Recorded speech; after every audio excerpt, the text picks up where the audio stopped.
She sat at the window, watching the evening invade the avenue. Her head was leaned against the window curtains, and in her nostrils was the odour of dusty cretonne. She was tired. Few people passed. The man out of the last house passed on his way home. She heard his footsteps clacking along the concrete pavement and afterwards crunching on the cinder path before the new red houses. One time there used to be a field there, in which they used to play every evening with other people's children. Then a man from Belfast bought the field and built houses in it. Not like their little brown houses, but bright brick houses with shining roofs. The children of the avenue used to play together in that field. The Devines, the Waters, the Dunns, little Keogh the cripple. She and her brothers and sisters. Ernest, however, never played. He was too grown up. Her father used often to hunt them in out of the field with his blackthorn stick. But usually little Keogh used to keep nicks and call out when he saw her father coming. Still, they seemed to have been rather happy then. Her father was not so bad then, and besides, her mother was alive. That was a long time ago. She and her brothers and sisters were all grown up. Her mother was dead. Tizzie Dunn was dead too, and the Waters had gone back to England. Everything changes. Now she was going to go away like the others, to leave her home. Home. She looked round the room, reviewing all its familiar objects which she had dusted once a week for so many years, wondering where on earth all the dust came from. Perhaps she would never see again those familiar objects from which she had never dreamed of being divided. And yet, during all those years, she had never found out the name of the priest whose yellowing photograph hung on the wall above the broken harmonium, beside the coloured print of the promises made to Blessed Margaret Mary Alacoque. He had been a school friend of her father. Whenever he showed the photograph to a visitor, her father used to pass it with a casual word. He is in Melbourne now. She had consented to go away, to leave her home. Was that wise? She tried to weigh each side of the question. In her home, anyway, she had shelter and food. She had those whom she had known all her life about her. Of course, she had to work hard, both in the house and at business. What would they say of her in the stores when they found out that she had run away with a fellow? Say she was a fool, perhaps, and her place would be filled up by advertisement. Miss Gavin would be glad. She had always had an edge on her, especially whenever there were people listening. Miss Hill, don't you see these ladies are waiting? Look lively, Miss Hill, please. She would not cry many tears at leaving the stores. But in her new home, in a distant, unknown country, it would not be like that. Then she would be married. She, Eveline. People would treat her with respect then. She would not be treated as her mother had been. Even now, though she was over 19, she sometimes felt herself in danger of her father's violence. She knew it was that had given her the palpitations.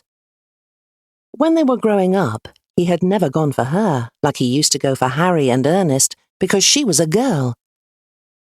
But latterly, he had begun to threaten her, and say what he would do to her only for her dead mother's sake. And now she had nobody to protect her. Ernest was dead, and Harry, who was in the church decorating business, was nearly always down somewhere in the country. Besides, the invariable squabble for money on Saturday nights had begun to weary her unspeakably. She always gave her entire wages, 7 shillings, and Harry always sent up what he could. But the trouble was to get any money from her father.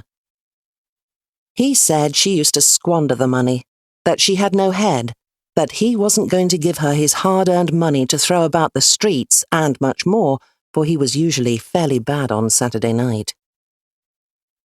In the end, he would give her the money and ask her, had she any intention of buying Sunday's dinner? Then she had to rush out as quickly as she could and do her marketing, holding her black leather purse tightly in her hand as she elbowed her way through the crowds, and returning home late under her load of provisions.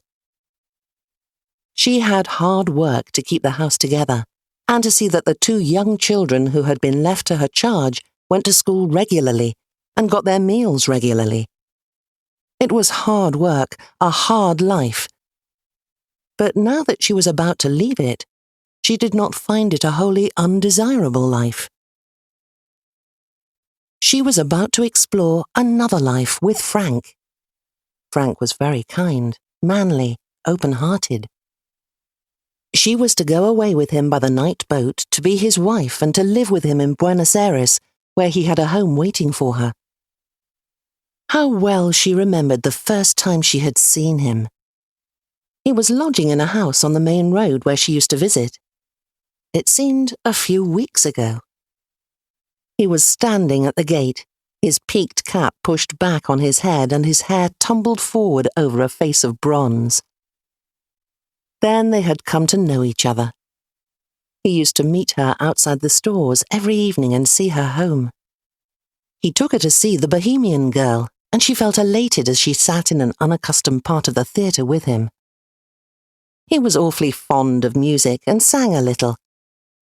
People knew that they were courting, and when he sang about the lass that loves a sailor, she always felt pleasantly confused. He used to call her Poppins out of fun. First of all, it had been an excitement for her to have a fellow, and then she had begun to like him. He had tales of distant countries.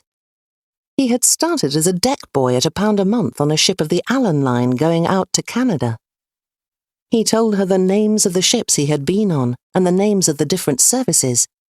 He had sailed through the Straits of Magellan, and he told her stories of the terrible Patagonians. He had fallen on his feet in Buenos Aires, he said, and had come over to the old country just for a holiday. Of course, her father had found out the affair and had forbidden her to have anything to say to him. "I know these sailor chaps," he said. One day he had quarrelled with Frank, and after that, she had to meet her lover secretly. The evening deepened in the avenue. The white of 2 letters in her lap grew indistinct. One was to Harry, the other was to her father. Ernest had been her favourite, but she liked Harry too. Her father was becoming old lately, she noticed. He would miss her. Sometimes he could be very nice. Not long before, when she had been laid up for a day, he had read her out a ghost story and made toast for her at the fire. Another day, when her mother was alive, they had all gone for a picnic to the Hill of Howth. She remembered her father putting on her mother's bonnet to make the children laugh. Her time was running out, but she continued to sit by the window, leaning her head against the window curtain, inhaling the odour of dusty cretonne.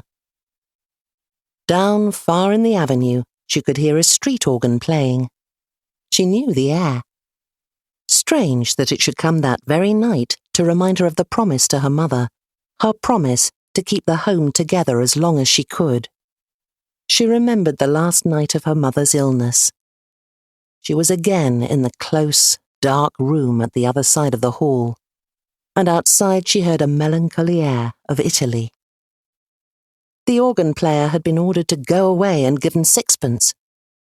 She remembered her father strutting back into the sick room saying, "Damned Italians! Coming over here!" As she mused, the pitiful vision of her mother's life laid its spell on the very quick of her being, that life of commonplace sacrifices closing in final craziness. She trembled as she heard again her mother's voice saying constantly with foolish insistence, "Derevon Seron! Derevon Seron!" She stood up in a sudden impulse of terror. Escape! She must escape! Frank would save her. He would give her life, perhaps love too. But she wanted to live. Why should she be unhappy? She had a right to happiness. Frank would take her in his arms, fold her in his arms. He would save her.